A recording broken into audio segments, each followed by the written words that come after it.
Bonsoir à toutes, bonsoir à tous et bonsoir Charlotte Brier. Bonsoir David. Ça va Charlotte? Très bien. Ouais, en forme? En forme, contente d'être ici. Merci pour l'invitation. Vous êtes ici et vous êtes au Rideau de Bruxelles aussi pour un spectacle important pour vous. Oui. J'ai l'impression. On va en parler. Avant ça, 3 petites questions. C'est une tradition dans cette émission. Si vous étiez, Charlotte, un sentiment, vous seriez lequel? La nostalgie. Ah oui. Oui. Je suis quelqu'un de très nostalgique. D'accord. Voilà. Si vous étiez une odeur d'enfance? Le poulet rôti. Du dimanche, non? Oui, parce que du samedi même, parce que tous d'accord. les samedis on allait au marché acheter le poulet rôti. Donc. Avec la compote et les frites, non? Bah non, en France on ne mange pas avec la compote. Frites, ouais, d'accord. Ouais, c'est très belge. Oui, c'est vrai. Et si vous étiez une chanson? Pour que tu m'aimes encore de Céline Dion. Ah bah oui, évidemment, on va en parler pendant le courant de l'émission. En tout cas, vous êtes ici pour votre premier spectacle écrit et mis en scène. Vous êtes seul en scène, ça s'appelle Un jour j'irai. C'est pas à New York, mais Un jour j'irai, et entre parenthèses, et ce sera bien. Vous êtes Charlotte, l'invitée de LCR ce soir.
Voilà quelques notes du groupe Raïna Rai, un groupe mythique algérien de Sidi Bel Abbès, pionnier du rail moderne.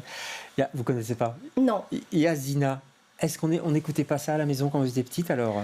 Ah non, pas du tout. Non. Non. Il n'y avait pas la nostalgie puisqu'on en parlait, de l'Algérie? De l'Algérie, mais de la musique aussi algérienne, de la culture algérienne? Non, pas du tout, parce que moi je suis vraiment...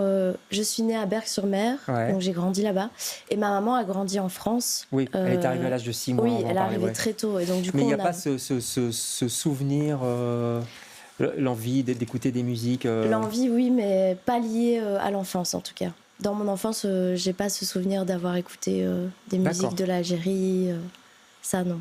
D'accord. La recherche du passé est venue après. Oui. Quand vous fermez les yeux, oui, et que vous pensez à l'Algérie, par exemple, qu'est-ce que vous avez comme image? La mer. Ah oui. La mer. Tout de suite. La mer de la Méditerranée. La mer bleue. Mm-hmm. Un jour j'irai, c'est le titre du spectacle, et ce sera bien. Un jour j'irai, et ce sera bien. Vous convoquez vos souvenirs. On va regarder ce qu'on appelle le teaser du spectacle, et puis on en parle juste après. D'accord. C'est quoi ton premier souvenir?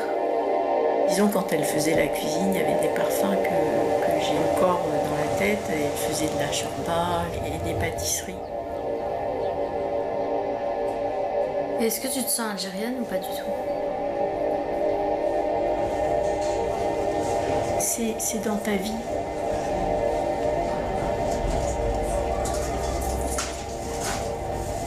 Tu peux pas faire sans. Ce serait pas toi. Tu dois avancer avec ça.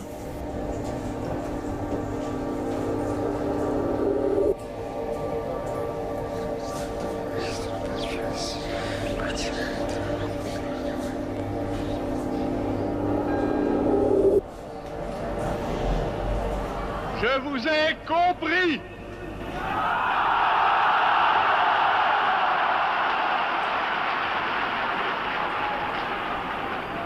Je sais ce qui s'est passé ici.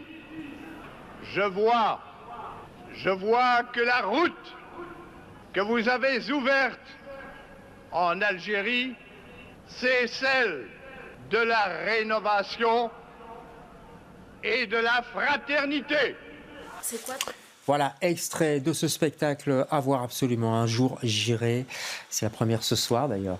J'arrive jamais à dire le titre en entier. Un jour j'irai, entre parenthèses, et ce sera bien. Oui, parce que tout est là, évidemment. Un jour j'irai. J'irai vers mes souvenirs, j'irai vers l'Algérie, que je ne connais pas. Ce spectacle, vous l'avez en tête depuis 10 ans. J'ai lu ça dans une interview. Pourquoi vous avez mis tant de temps à le mettre, à le digérer, si je puis dire? Parce que j'y ai pensé déjà quand j'étais aux études, quand je faisais mes études l'IAD pour être comédienne. Et c'est juste que c'était une idée dans ma tête. Je savais qu'un jour je voulais faire un spectacle là-dessus, mais j'étais pas encore prête. Je savais pas comment, je savais pas par quel biais, etc. Donc il a fallu attendre que je sorte de l'IAD, que j'exerce aussi mon métier pendant quelques années. Et puis à un moment donné, je me suis sentie prête. Et je me suis dit c'est le moment et je me suis lancée. Mais pourquoi il fallait le faire? Pour mieux vous connaître vous, mieux connaître votre maman à travers ce spectacle, votre papa aussi qui est décédé, et vos grands-parents? Oui, parce qu'en fait moi je suis très liée à ma famille. Enfin la famille pour moi c'est très important. Et dans l'histoire de ma mère, j'ai perçu beaucoup d'injustices qui m'ont mise en colère, qui m'ont frustrée aussi.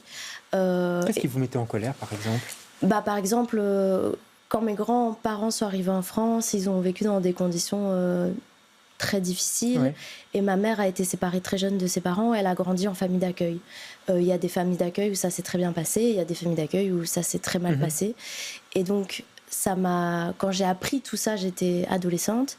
Et forcément, ça a provoqué de la colère et de l'incompréhension et de l'injustice aussi. Elle n'en parlait pas ou elle en parlait facilement de ça? Elle en parlait facilement. Elle nous a toujours tout raconté et tout dit. Elle n'a jamais voulu nous cacher des choses, ce qui est super, parce que du coup, on est au courant de tout.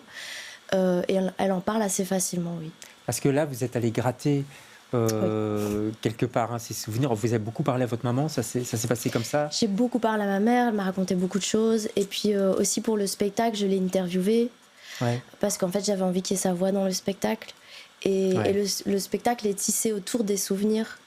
Comment on se transmet les choses via le souvenir, en fait. C'est un spectacle sur la transmission. C'est ça, sur la transmission. Elle s'appelle Hayat, votre maman, c'est ça, hein? Eh bien, dans le spectacle, elle s'appelle Hayat. Dans la vie, elle s'appelle Assina, qui est un très beau prénom aussi. Assina. Voilà. Hayat, c'est pour la symbolique, parce qu'en arabe, ça veut dire vie. Et donc voilà. Elle viendra vous voir ce soir. Oui, évidemment. C'est stressant, ça, non? C'est très stressant. Je crois que c'est ce qui me stresse le plus. C'est ce que ma mère va recevoir avec le spectacle. Et voilà, ça c'est... Allez, on va déstresser un petit peu avant ce soir en lisant peut-être ou en récitant un petit extrait de ce spectacle. On vous écoute. Moi, quand je pense à ma mère, je pense aussi à Céline. J'ai 5 ans, je suis dans la chambre de mes parents et Pour que tu m'aimes encore passe à la radio. Et moi, j'aime trop lui chanter cette chanson. Et je connais les paroles par cœur et surtout, je trouve que Céline, elle a trop la classe dans son clip. La chanson commence... Ma mère prend mes mains et on se retrouve à chanter et à danser dans cette chambre qui me paraît immense. Et je suis l'enfant le plus heureux du monde. Plus rien n'existe sur Terre à part ma mère et Céline. C'est mon premier souvenir avec elle. C'est le tout premier qui s'accroche à ma mémoire. À cette époque, je suis persuadée que vivre, c'est pour toute la vie. Et que toute la vie, c'est à l'infini. Et puis il y a eu Bobby. Et pour savoir qui est Bobby, il faut aller voir le spectacle. Évidemment. Votre maman vous a dit un jour, l'Algérie est un pays dangereux et mystérieux. Et cette phrase, ça vous a marqué. Qu'est-ce qu'elle voulait dire exactement? Je pense que c'est pas dangereux, mais en fait, son départ a été lié à la révolution algérienne. D'indépendance, la guerre d'indépendance. D'indépendance. Et du coup, elle est partie très jeune. Et en fait, l'Algérie, elle n'est jamais retournée. Moi, j'y suis jamais allée. Et il y a quelque chose autour de l'Algérie qui est assez... mystérieux, que je fantasme aussi moi beaucoup, parce que j'en ai entendu parler depuis que je suis enfant, mais que finalement je connais pas ce pays, qui est une partie de mes racines finalement. Et donc le danger c'est plus lié à tout ce qui s'est passé pendant la Révolution en fait. c'est par rapport à ça. La révolution et puis la guerre civile, c'est un pays où, Oui. très compliqué, tout s'accélère en ce moment. On parle beaucoup de l'Algérie, je ne sais pas si vous suivez Oui, les oui, actus. avec La pour le tension moment. entre la France et l'Algérie, un ressortissant algérien influenceur qui est renvoyé en France, l'écrivain Boualem Sansal qui est toujours emprisonné. Et le livre de Kamel Daoud. Vous m'avez dit que vous l'avez Il est acheté. sur ma table de chevet. Vous l'avez pas encore ouvert? Non, j'ai pas encore commencé, mais je l'ai reçu il y a pas longtemps et on m'a dit que c'était super. Il est très très beau. Je conseille aux téléspectateurs et aux téléspectatrices, parce que ça parle de transmission aussi. Oui. Parce que c'est quelque chose qui est important chez vous. Et pourquoi c'est si important, la transmission? Pourquoi vous ne voulez pas la lâcher? Parce que ma mère m'a transmis beaucoup de... Enfin, ma mère et moi, on est très très proches. C'est une relation très fusionnelle. Et en fait, ma maman n'a pas grandi avec sa maman. Et donc moi, c'est quelque chose qui m'a beaucoup... pas perturbée, mais qui... Moi, le fait que je sois très proche de ma maman, je me dis, mais qu'est-ce que ça fait de ne pas avoir sa mère? Et sa mère a quand même réussi à lui transmettre des choses, bien qu'elle ait vécu que 2 ans avec elle. Et ma mère a réussi à me transmettre des choses de ma grand-mère, bien qu'elle ait vécu que 2 ans avec elle. Et tout ça m'a beaucoup interrogée, m'a beaucoup questionnée, évidemment. Et votre papa, qui est décédé, il était comédien, justement. Mon papa était comédien, oui. C'est ça aussi qui vous pousse à monter sur les planches, à choisir ce métier? C'est ça qui m'a poussée au départ à monter sur les planches. C'était pour me rapprocher de mon père, parce que malheureusement, je ne l'ai pas beaucoup connu. Et c'était le moyen pour moi de le connaître à travers sa passion, qui est devenue aujourd'hui la mienne. Et c'est aussi en rapport avec la transmission, parce que mon papa, je ne l'ai pas connu. Et pourtant, j'ai des choses de lui, alors qu'il ne m'a pas élevée. Et donc tout ça, ça m'a beaucoup questionnée, ça m'a beaucoup interrogée sur qu'est-ce qu'on se passe, qu'est-ce qu'on donne à nos enfants, qu'est-ce qu'on garde de ses parents, qu'est-ce qu'on décide de garder, qu'est-ce qu'on décide de laisser. Tout ça, c'est des choses qui m'intéressent beaucoup et qui traversent le récit qu'il y a dans ce spectacle. Vous allez penser à lui en montant sur scène ce soir? Oui, ça c'est sûr. Et j'ai pensé à lui dernièrement, puisque c'était son anniversaire, donc j'ai joué pour lui ce soir-là. D'accord. Et oui, je pense à lui tous les soirs, évidemment. Allez voir ce spectacle, vous l'avez compris, c'est très touchant, bouleversant. C'était votre première télé d'ailleurs, et votre premier spectacle. J'ai dit seul en scène, mais vous êtes plusieurs. On est 5 au plateau, oui. Vous êtes 5 sur le plateau, c'est jusqu'au 24 janvier au Rideau. N'hésitez pas une seconde, allez-y. Et vous jouez aussi à Marche en Famenne, à la Maison de la Culture de Marche. Ce sera le 6 février. Pour ceux qui nous écoutent là-bas. Merci infiniment. Merci à vous. Merci beaucoup. Et puis, comme on dit, je ne vais pas dire le mot, mais oui, pour ce soir, je prends. Comme on dit, je prends.